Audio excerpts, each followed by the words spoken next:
નમસ્કાર, આપ જોઈ રહ્યા છો નેશન પ્લસ ન્યૂઝ. હું છું આપની સાથે હિરલ પંડ્યા. પશ્ચિમ રેલવેના ભાવનગર ડિવિઝનના લોકો પાયલોટ્સની સમય સૂચકતા અને સતર્કતાના કારણે એક મોટી વન્યજીવ દુર્ઘટના ટળી છે. ધારી નજીક રેલવે ટ્રેક પર અચાનક આવી ગયેલા બચ્ચાઓ સહિતના 10 એશિયાટિક સિંહોના આખા પરિવારને જોતા લોકો પાયલોટે ઇમરજન્સી બ્રેક લગાવી હતી. ભાવનગર રેલવે ડિવિઝનમાંથી પસાર થતી ટ્રેનના લોકો પાયલોટને ધારી નજીક રેલવે ટ્રેક પર 10 એશિયાટિક સિંહોનું ઝુંડ ઉભેલું નજરે પડ્યું હતું, જેમાં નાના બચ્ચાઓ પણ સામેલ હતા. પરિસ્થિતિને ગંભીરતા સમજીને લોકો પાયલટે તાત્કાલિક સૂઝબૂઝ દર્શાવી ઇમરજન્સી બ્રેક લગાવી દીધી હતી અને ટ્રેનને સિંહોના પરિવારથી સુરક્ષિત અંતરે રોકી લીધી હતી. ઘટના અંગે તુરંત જાણ કરાતા વન વિભાગના ફોરેસ્ટ ટ્રેકર્સ સ્થળ પર પહોંચ્યા હતા અને તમામ સિંહોને રેલવે ટ્રેક પરથી સુરક્ષિત રીતે જંગલ તરફ દૂર ખસેડવામાં આવ્યા હતા.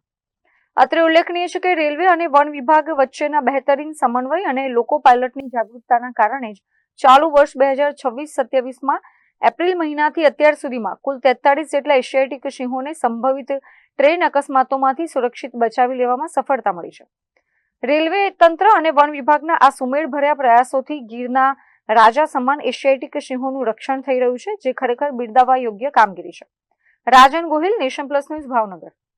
સમાચારોના સતત અપડેટ મેળવવા માટે અમારી નેશન પ્લસ ન્યૂઝની યુટ્યુબ ચેનલને સબસ્ક્રાઇબ કરો, બેલ આઇકન દબાવો અને જોડાયેલા રહો ફેસબુક, ઇન્સ્ટાગ્રામ અને ટ્વિટર પર.